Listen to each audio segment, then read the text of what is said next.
Hallo. Hello, Georg. Hello. Hello, Elisa. So the busy is it the busy people the ones who are always with me through thick and thin.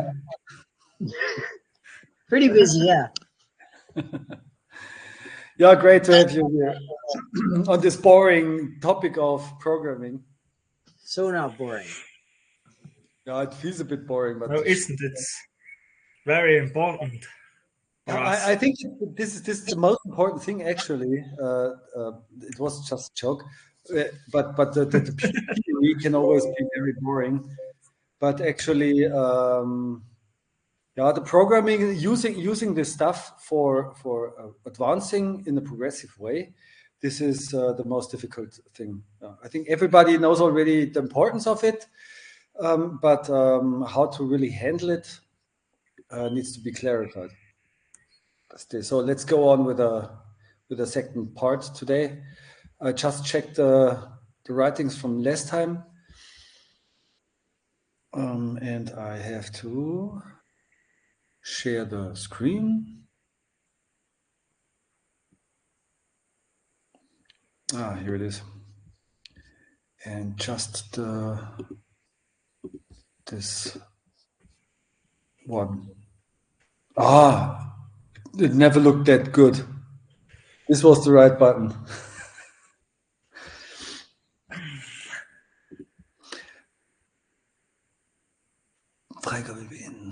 Okay. Okay, so the only thing is that I cannot modify this document in the presentation. I have to just organize the windows. Hello, Dani. Hi, great to have you. Just organizing the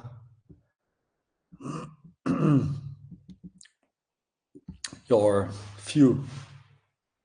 Good. Okay.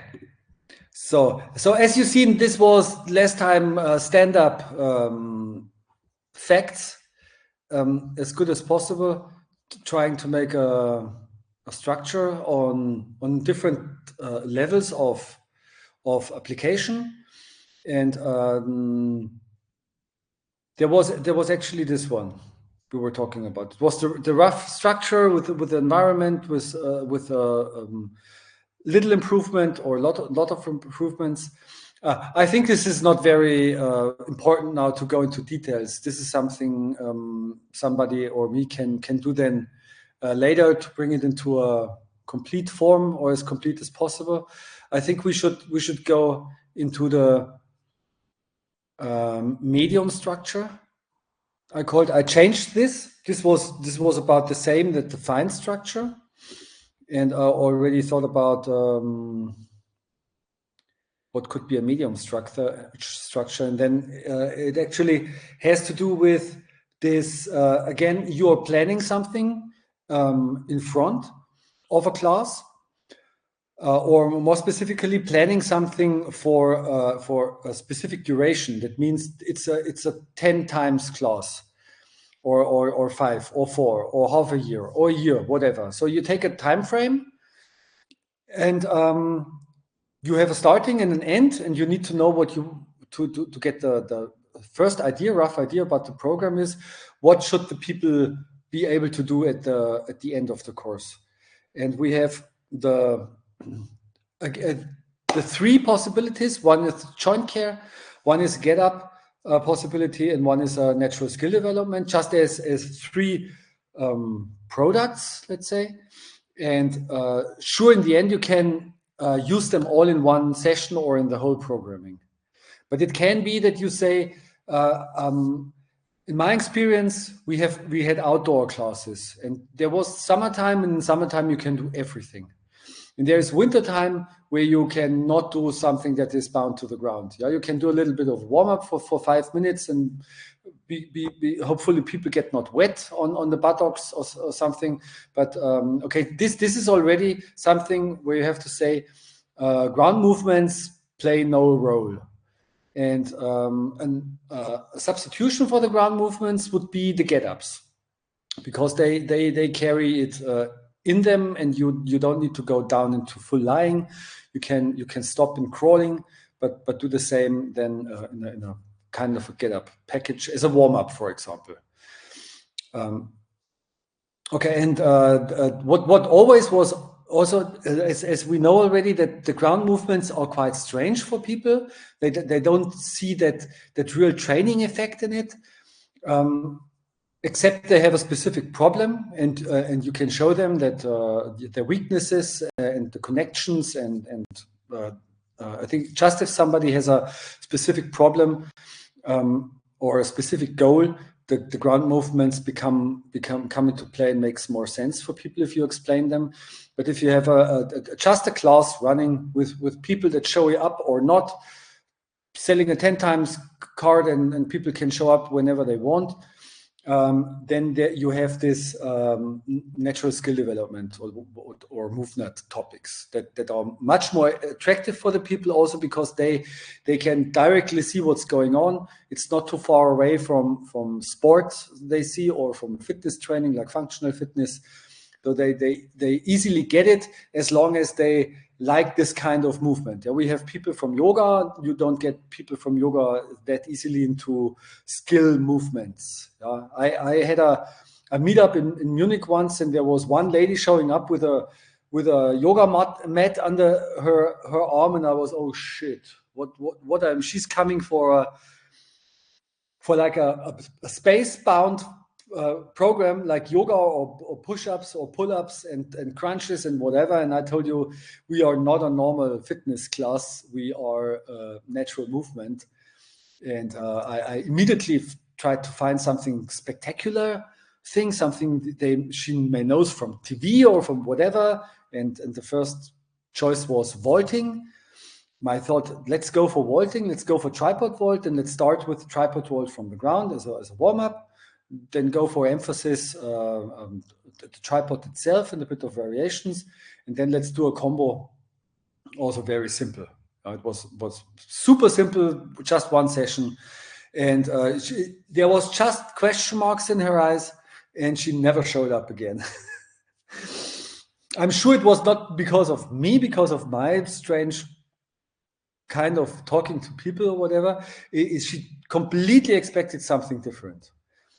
And this is a special case, but it is the philosophy of you are getting into the room, or you are getting to the space, to the spot where you meet the people, and you are very busy, and you don't plan everything, because you don't know whether there is somebody at all showing up or there are 10 people showing up.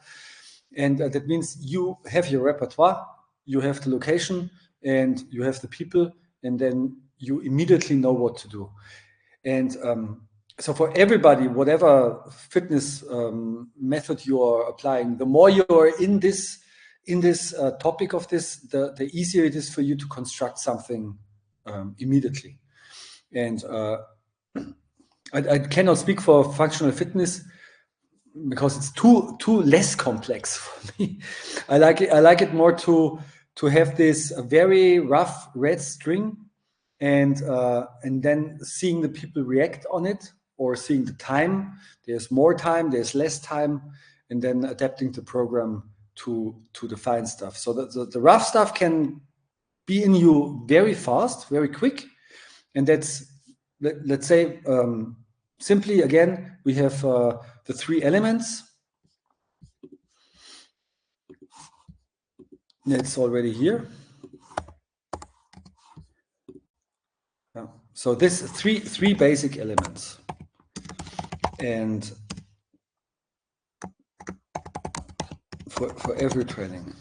And then let's see. So the developmental milestones, this ground-based thing, is a problem with people who don't want to go downward to the ground. Also possible, also in summer, that they don't want to lie in the grass because there is duck shit, or there could be whatever. The people are strange nowadays.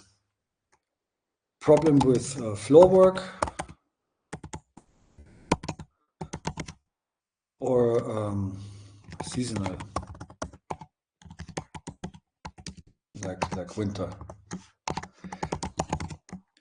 Yeah, so the getup can replace the developmental milestones a bit, and this is something classic. So this is why MoveNut also was good enough for just focusing on this, because this is what most people first understand and may also be willing to replace with something else.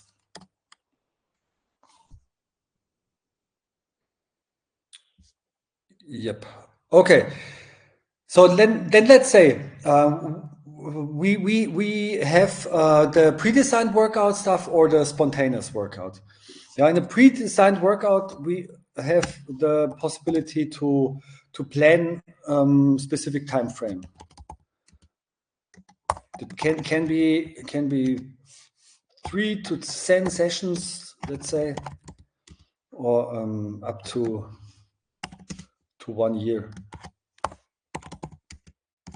Yeah, when you look at the joint care, get up, and actual skill development program, if you do 2 sessions per week from them, then you're busy almost 10 months with it, and it has clear structure. It is progressive in the topics. It is progressive in the joints. It is progressive in the difficulty.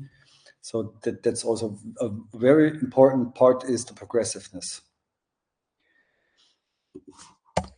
So, okay, you already know the meso,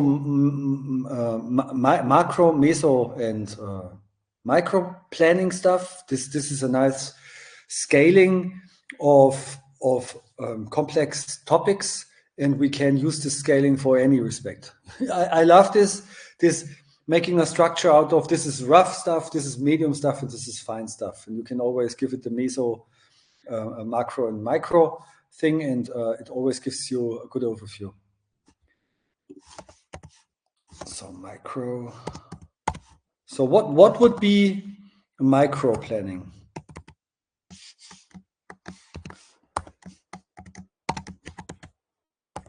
Micro. Maybe it's somebody's bridging while I'm writing something down. If you have something to say, please do it. You mean like individual session planning? Yeah. Rough, without any specific person now. So it can be, you can use this in any respect. It makes just sense if you have let's say more than 10 sessions, about 10 sessions. Then you can go, or you also know that or let's say a minimum of 10 sessions, and then you can start with the micro planning. And the micro planning is actually not a planning. Micro is just a frame that gives you the topic. And if you say, I have this random outdoor class, then you say, I have 7 skill, and every time we switch to another skill. We start with crawling, we continue with walking, and then you have your 7 skills. That's 7 sessions, and that means the natural skill development would be your macro planning plan. And then you are going for putting it into parts, which is the first differentiation into meso planning. Alistair, what could you think if we have this 7 session class on natural skill development, and this defines the macro circle, what could be my meso circle actually?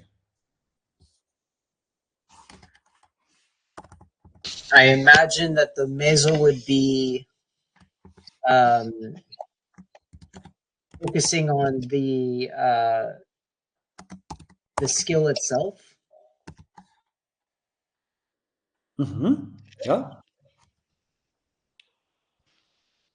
Right. So if we're saying the whole is macro circle and its parts is the meso circle, then you would use the let's say we have 10 skills to make it easier.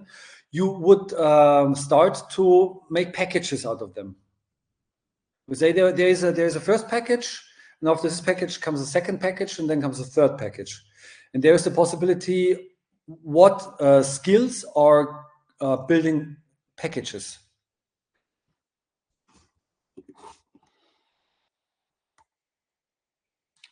So that's again always writing the same stuff.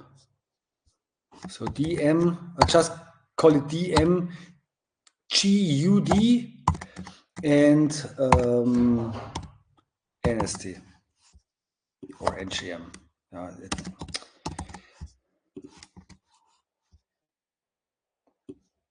Right, Meso would be making packages out of it.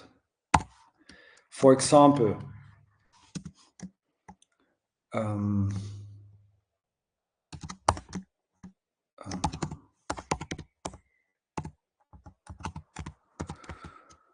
groups of ingredients.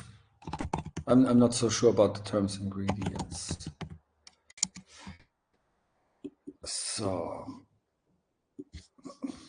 and anybody knows what I mean? Anybody knows where the idea went to?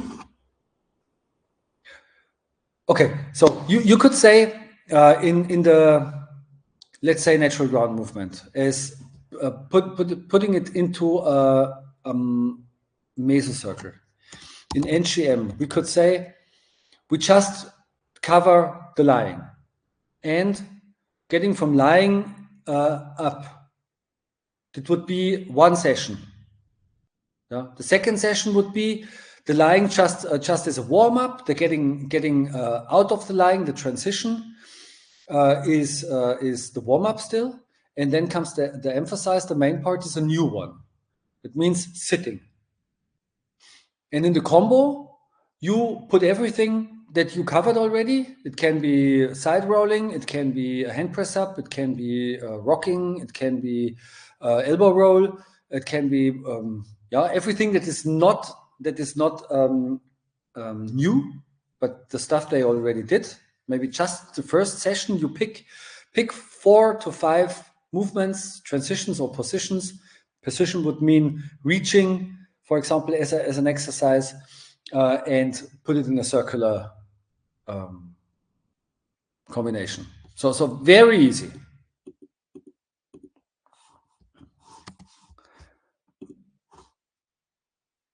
Okay, so starting, it's always this bolt. Let's get rid of this. So starting. No, let's do it like this. You can bring the sessions, or let's get into them to see one further. We take a microcircle. Still bolt everything. We take a microcircle. And we split session into 3 parts. That's the warm-up. That's the emphasis. This is just a classic MoveNet structure. And there's a combo. Now you can also do a cooldown if you like. Okay. So that means going back to this first natural ground movement session. You take the lying and the transitions out of lying. You have your repertoire of exercises. You go to the Google Sheet, the database, and you see all lying and from lying to sitting transitions there. And then you pick out whatever you like. You think about some easy things. You think progressively. You think easy first, difficult later. Yeah. And you pick it. You pick this. You take this easy first and difficult later into the warm up. You do the same with emphasis. You do the same with the combo. Yeah. Should we go a bit more into detail? That means warm up would be something like, and this is completely without any playfulness, without any cooperation, without any that stuff. This, the more you have these variables of putting playfulness in or a bit of challenging, the easier it becomes, because you should know one exercise could be 10 minutes, and the 60 minutes will be gone unbelievable fast. You might just cover half of the stuff you already pre-designed. This is why pre-design also needs a lot of experience, because mostly you're planning too much. Yeah. Okay, so this structure is always the same, and now you could just take a position and transitions in the, let's say, in the lying phase. So this would be lying. An emphasis, let's say we choose the sitting for today. You choose one or two. Well, let's say characteristics of sitting positions. We have symmetric sitting positions. We have asymmetric sitting positions. You could say we take two symmetric sitting positions and two asymmetric sitting positions. Yeah. So, for example, we take the side bend sit and the cross half bend sit. Bend sit, and we take the bend sit and the open bend sit. Okay, so you put it in an order. Bend sit would be the easiest. Open bend sit also something easier for the people. Side bend sit, cross half bend sit. So that would be the emphasis. And then you go for the combo. Yeah? And for the combo, you do a little sequence from lying to rolling to transition to sitting and transition within sitting. There could be a pattern too in the combo situation. Yeah, definitely. You can say my topic today is the hip hinge pattern, and you do all the movements of the hip hinge pattern. That means the very convenient thing would be if the database is already tagged with the characteristics of position and transitions. This is what I will start as soon as possible when my IT guys are going to have the first 50 exercises in. I start to tag them with the most basic characteristics. And then you say, okay, database, hip hinge, you get your 50 exercises from hip hinge. They hopefully are in an order of first hip hinge in lying, first leg, second hip hinge in sitting, hip hinge in from sitting to kneeling, hip hinge from kneeling to standing, hip hinge in walking skill, hip hinge in lifting, hip hinge in throwing and catching, and so on. So this is something that will be available. That's my dream for Christmas, hopefully. And so it would be super simple. And then you have your 50 exercises, and then you start choosing. You can run around during your class and choose. Yeah, if you have it on your handy, you choose. Okay, let's do this exercise. Let's do this one. I told the people at the beginning we are working on the hip hinge today. Yeah, and I said you get the whole developmental milestones order of the hip hinges, and then you just start at the easiest, and you walk fast forward into more difficult stuff, more complex stuff.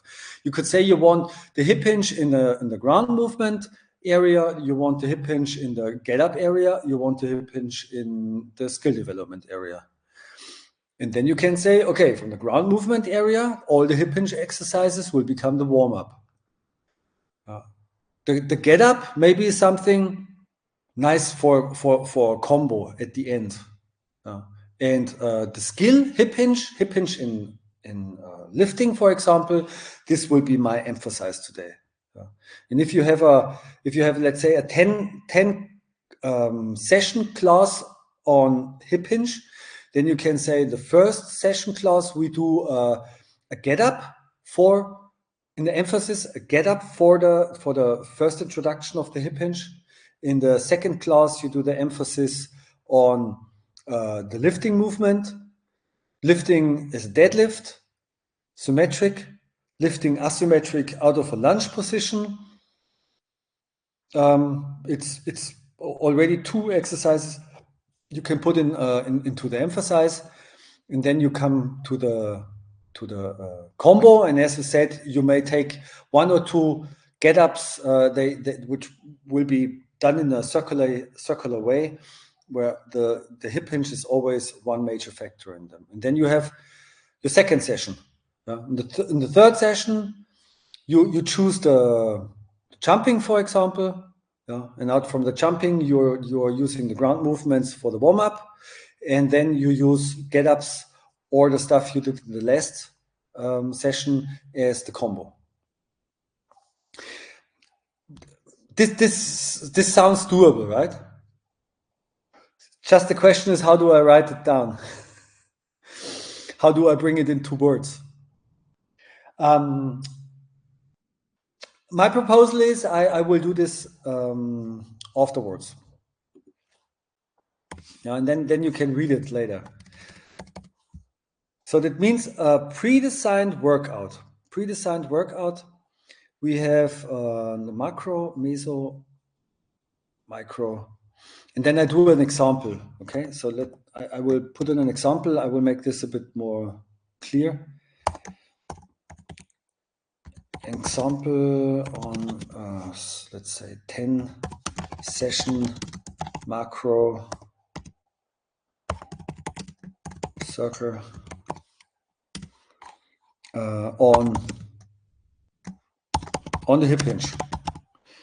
And this example should be possible to replicate whenever you want by just replacing the hip hinge as the topic. Yeah, so we could say, also to make it easier, and this is already this one.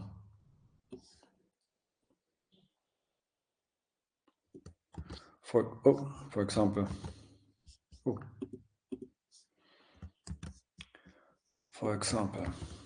put it here. So the hip hinge is just a placeholder now. The hip hinge can be as the main topic of the session, can be replaced with all of these. One single conditional factor would be possible. One single body part. Yeah, we did not have patterns here, for example. Yeah, coordination is something that is not really a topic for one whole session. I think this is something that can be put then in the warm-up or in the emphasis or in the combo as an additional complexity factor.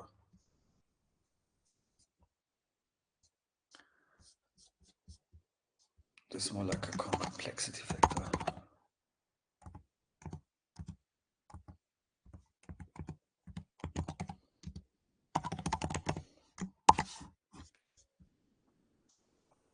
Okay, so we have rotation.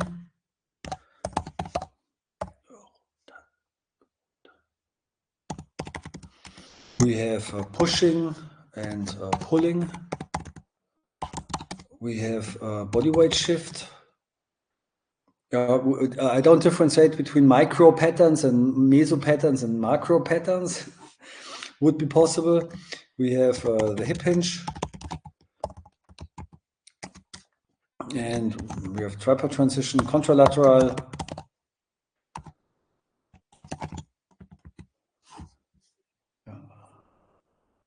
Okay.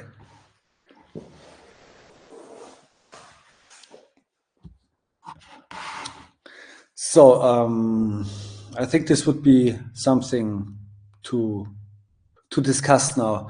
How easy it can be if you just say you have a formula and you just replace one term out of it. Yeah. So the formula always stays the same, and the term is a variable. So that means in this split, for example, in a mesocircle thing on the topic of a hip hinge.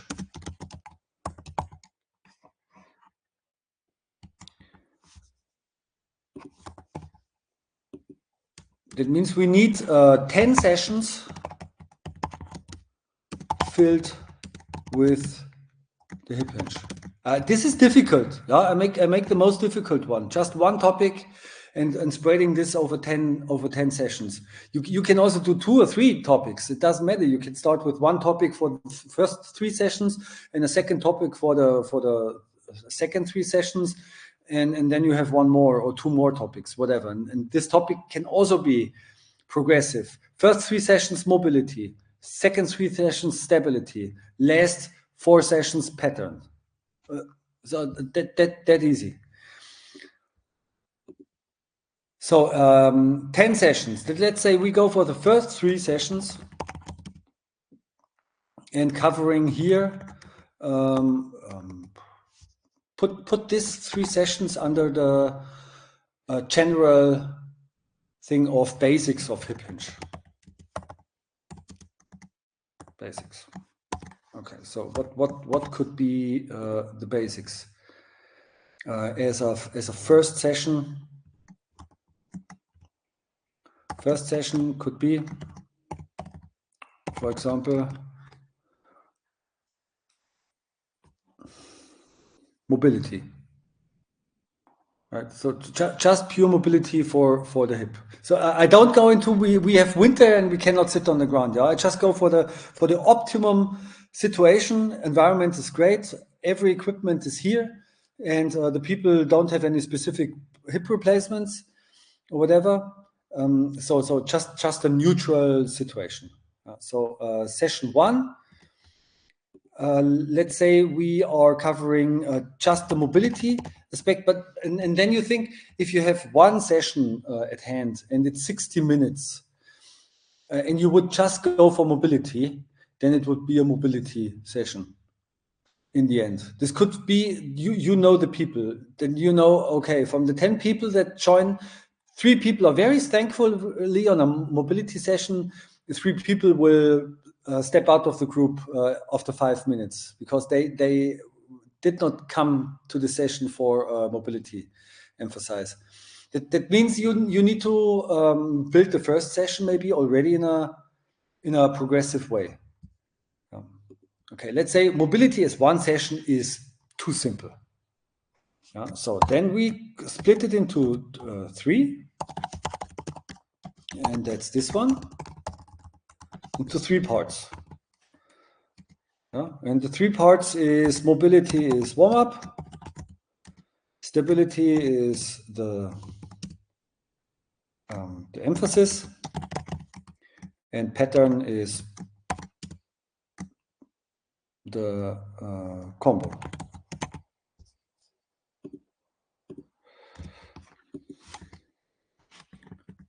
Yeah, good that far?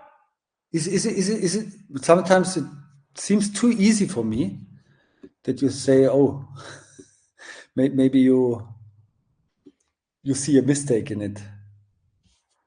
If something is too easy, there's something conspicuous. Good. So let's go for warm-up. What can we do in the first warm-up session? Sorry. In the warm-up, we said we make mobility. Mobility warm-up. Is it called then? Warm-up. Okay. So what can we do? This was our last topic was joint by joint approach or joint care.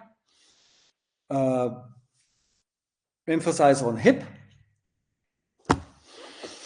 Foam rolling the hip, if you have foam roll with you. Foam rolling all the muscles that are in connection to the hip. So foam rolling. Anybody, Georg, you want to say something? Yeah, the multi-directional with the hip, with the reaching lately. Could be for warm up. The hip. Yeah, good. Reaching as a topic, reaching. Like Doesn't matter. this.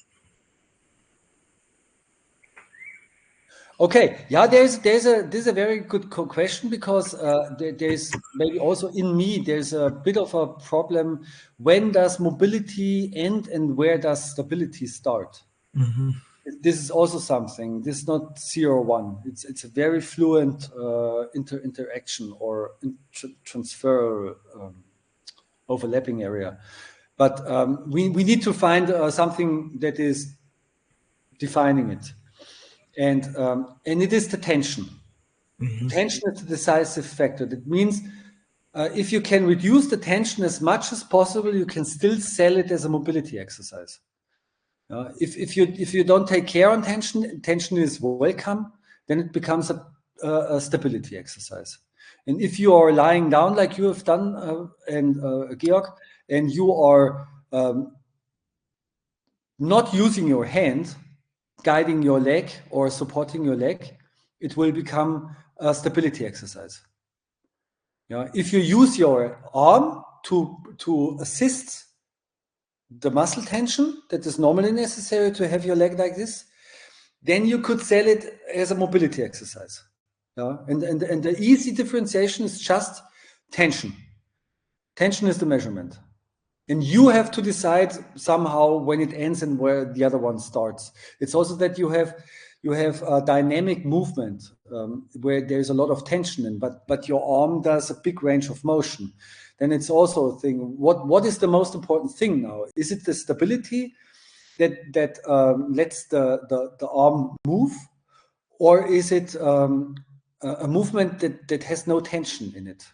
And this is the difference between you're lying somewhere down, or you are crawling on. So you're lying and moving your shoulder. There's little tension in. If you're in a foot hand crawl position and you crawl, then you have also a bit of a mobility is necessary, sure. But the most factor that is working is stability, and then you can call it dynamic stability. We can call it static stability, and we can call it dynamic stability, which is stability where a bit of a mobility needs to happen. Otherwise, we cannot move. There will be no patterns. So the same with foam rolling. Foam rolling, as we have done it, is already, you have to be in positions where your body is already tensing up. That means it makes no sense to foam roll while being tensed up. It means if somebody's getting foam rolled, he has to take care about the intensity. The higher the intensity and the higher the pain, the more the body will tense up, and it will hinder the mobility effect on the muscle or the softness effect on the muscle. It means you need to apply nose breathing, exhale, emphasize, active relaxation on the whole body to get the mobility, softness part out of the foam rolling exercise. And not, you can make it also like a functional training exercise, more complex push-up, for example, using foam rolls for push-up variations is a misusage, but possible. Okay, so stretching. So the one where you were holding your leg, Georg, this was there can be mobility, as said, right? The difference between mobility and stretching is also clear. Stretching is working on the muscles. Mobility is working on the joints. So before we work on the joints, we work on the muscles. So stretching would be the next. Then comes mobility. Okay, and breathing is always great for the relaxation technique of breathing. You can also use the breathing for stabilization. You can also use it for patterns. That's the great thing. Breathing is a multi-tool. Good, then let's proceed here to stability. Warm-up, as said, specific for hip hinge.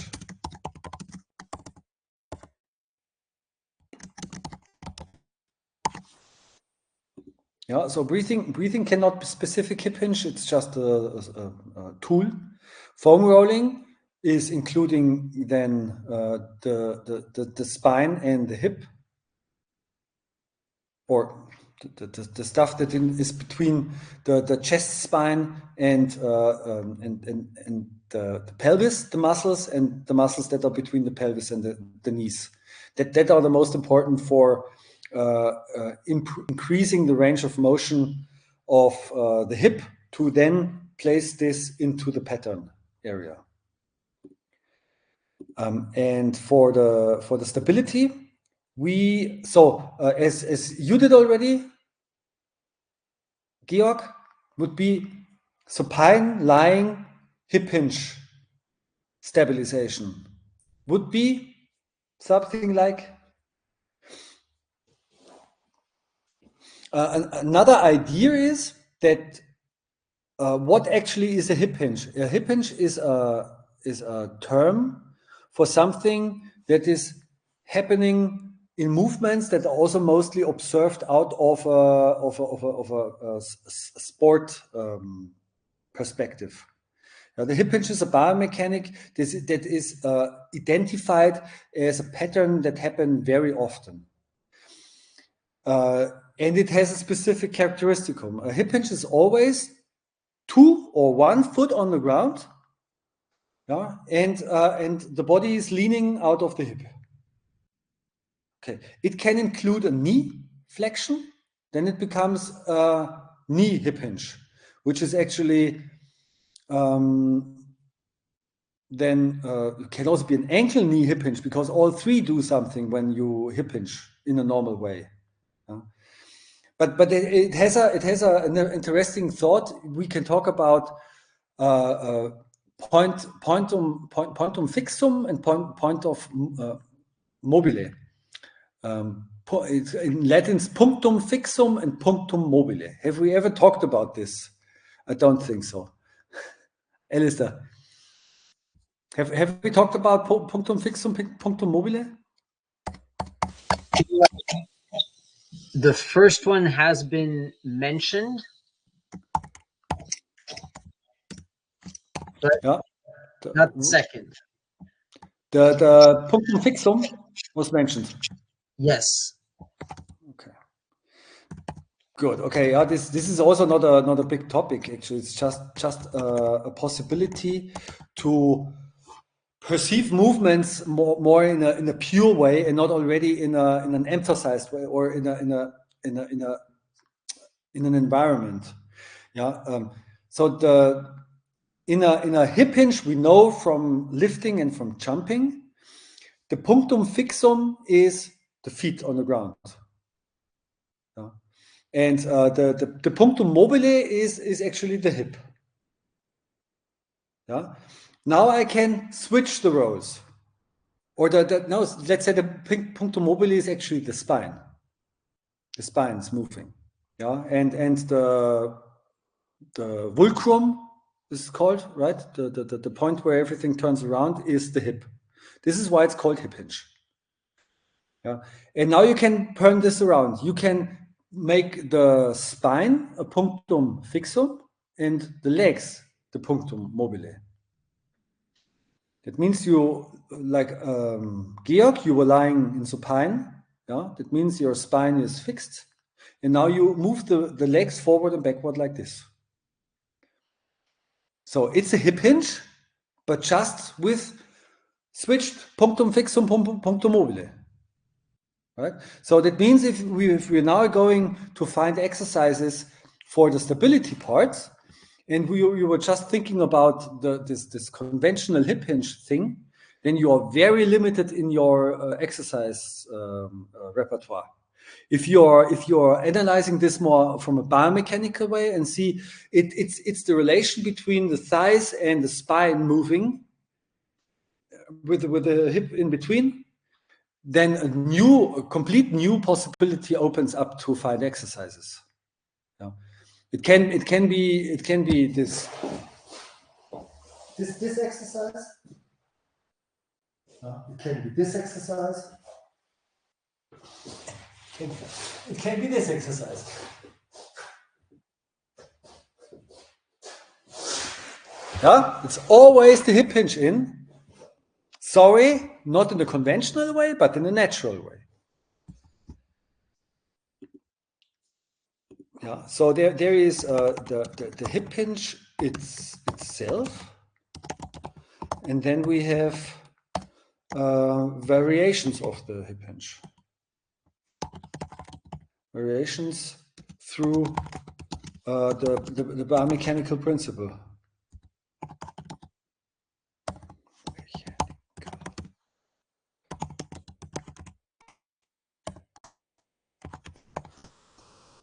Okay, and this would be then this thought. Okay, so there's a lot of exercises now, which are good to try out. Okay, if they haven't done any foot hand crawl, then you go for knee hand crawl and just give the idea about what your hip is doing. Okay, and then we have the pattern. So let's say what I was showing you, the only one I would say is a stability exercise, or I would take these ones. It's the same with the differentiation between mobility and stability. We always have to find the differentiation between stability and pattern. It's the same. You can also not say there it starts and there it ends. It's also an overlapping area. But what you could say is that we say one are isolated movements that normally not happen in natural movement. Like moving your arms and legs, be it in a pattern or not, could be just randomly. This is not what we call a pattern. The pattern we're talking here, we can call it micro patterns. This is another possibility that we are bringing a movement like on lying and moving the legs like this into the pattern area by breaking it down into smaller parts and say hip flexion and hip extension. These are all micro patterns. And then we have here micro patterns that are already preparing a macro pattern or meso pattern. What we are talking here, the easiest one are actually the meso patterns. Do you still know from any script what the difference is between micro, meso, and macro pattern? My definition? Sorry about these questions.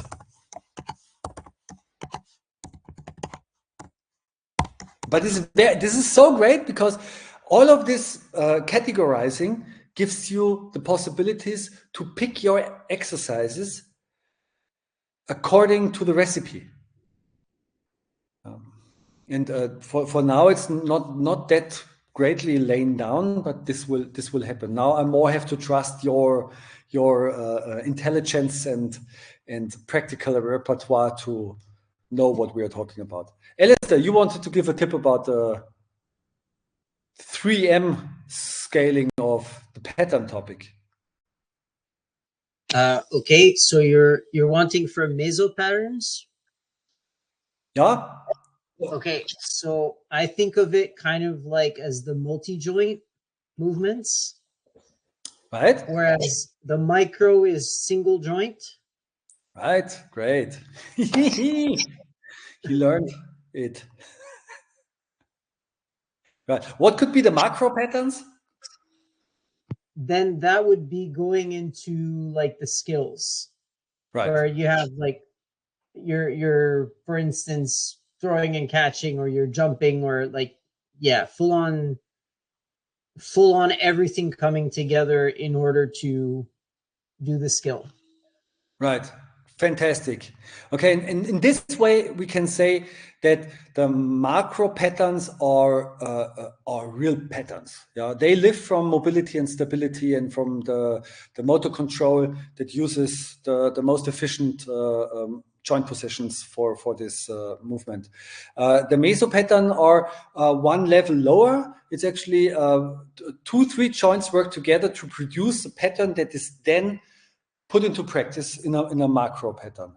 And the micro pattern is again one level lower.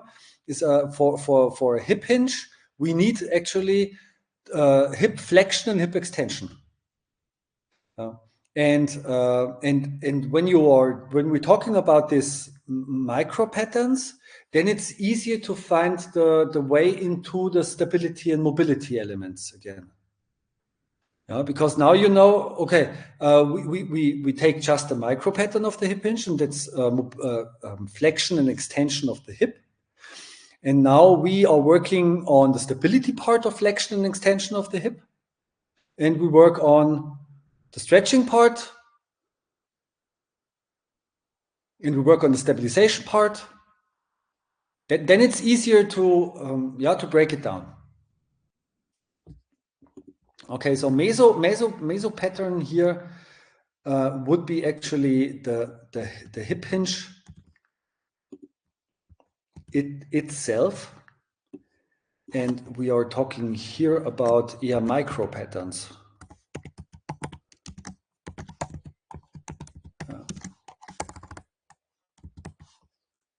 So, for example, the tall kneeling step out like this.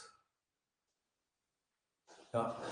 This would be a micro pattern that is leading into the meso pattern, the hip hinge, which is then leading into lifting, jumping, throwing, catching.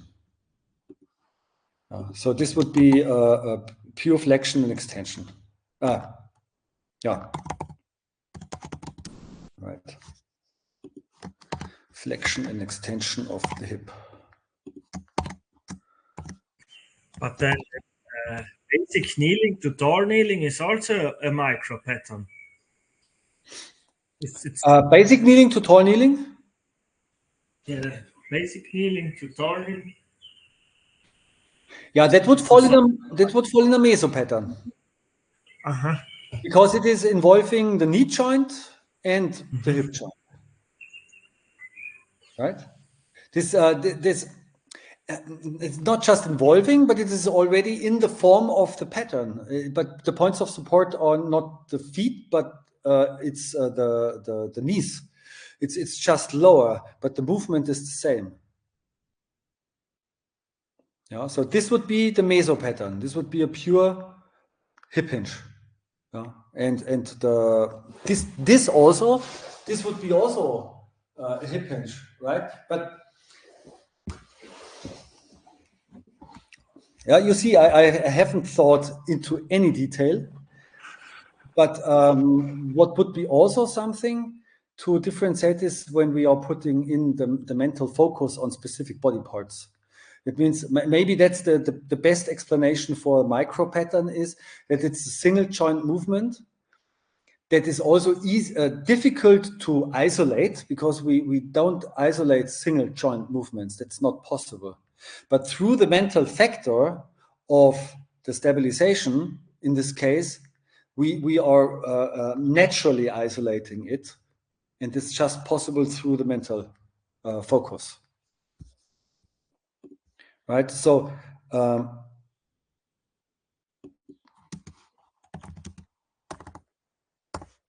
as mental focus here. Okay, that means you can work on micro patterns also while doing a macro pattern.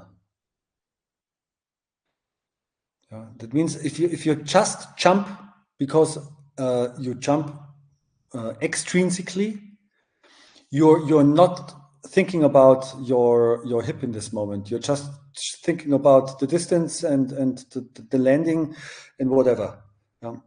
If you are but if you are good in jumping or you make a smaller distance or whatever, then you can still think about what your hip is doing. There's a possibility that you think about details, and there is a possibility to not think about details.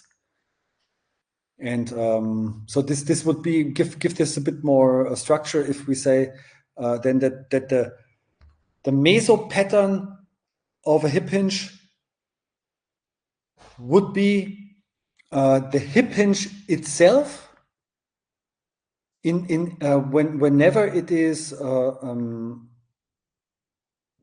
still possible to work on it, to control it, to decelerate it, to accelerate it.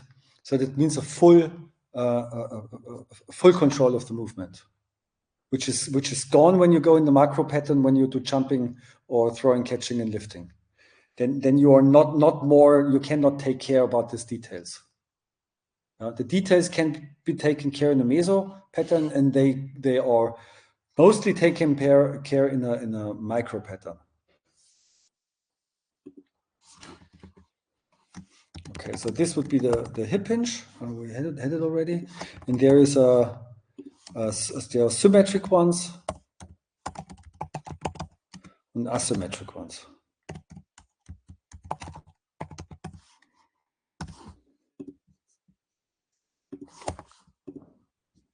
Okay, and okay, to finish this, we had the warm-up. Where is actually the emphasis? It's still the warm-up, right? We are still in the warm-up. So then would come the emphasis.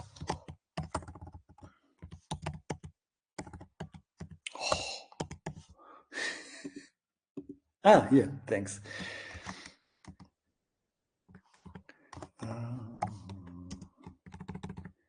Okay, let's go there. So in the emphasis, we are going for one macro pattern or two or whatever. So we do a real deadlift, for example, and maybe a downward jump. They are quite similar and easy to learn. Emphasis 2 or 3 exercises is enough. You build in some active rests in between.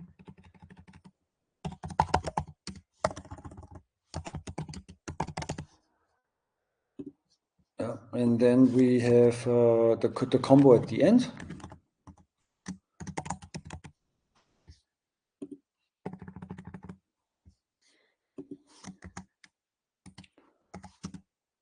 So for the combo, I think it makes just sense to cover what was done in the first the session before. So the later sessions are easier to construct combos out of it because you have already the repertoire from the other sessions. It is difficult maybe for the first 2 sessions when people are more blank and don't have so much experience. So that means in the first sessions you do in the combo something where nothing can go wrong. It's a bit more than explanation. It means you can add again some ground movement sequence like a side bend sit reverse. I always love to structure the ground the combo also in a developmental milestones style. That means there's a little ground movement sequence, then there is a get up, or no, then there's a crawling in between, then there's a get up, and then there can be balancing or just walking, stepping over, stepping under. Everything that is not technically too difficult and no need for intensity. Yeah, so that's 5 exercises.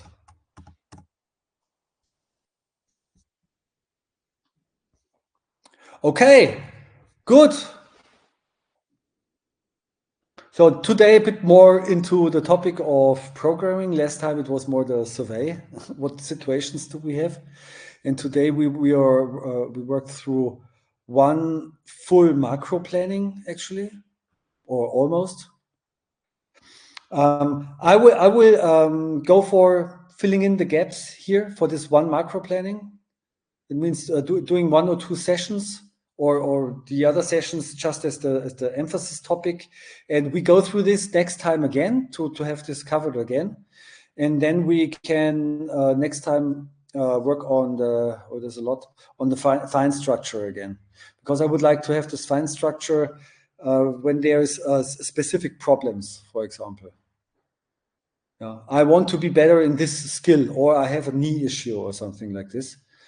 And also maybe this that you have people there, and not everybody is able to do the same skill, and then we're talking about what do you do with this person, not let him on the sideline.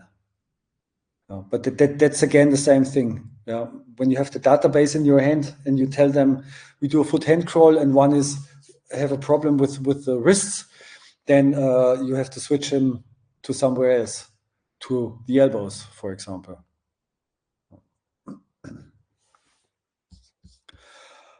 Okay, that's it for today, I think. Any questions on this? That far? Was it clear? Good enough for everybody? I'm very thankful on this also, because you see there's also maybe some structural discrepancies in the meantime, because there's so much details you've never thought into that, but there's always a nice solution in the end, thanks to our endless repertoire of possibilities. You just have to find the solution, then the structure in it. Okay. Have a great evening. See you next Monday, if you like. Thank you. You too. Thanks. Thank you. Bye, everybody. Bye. Bye. Bye. Bye.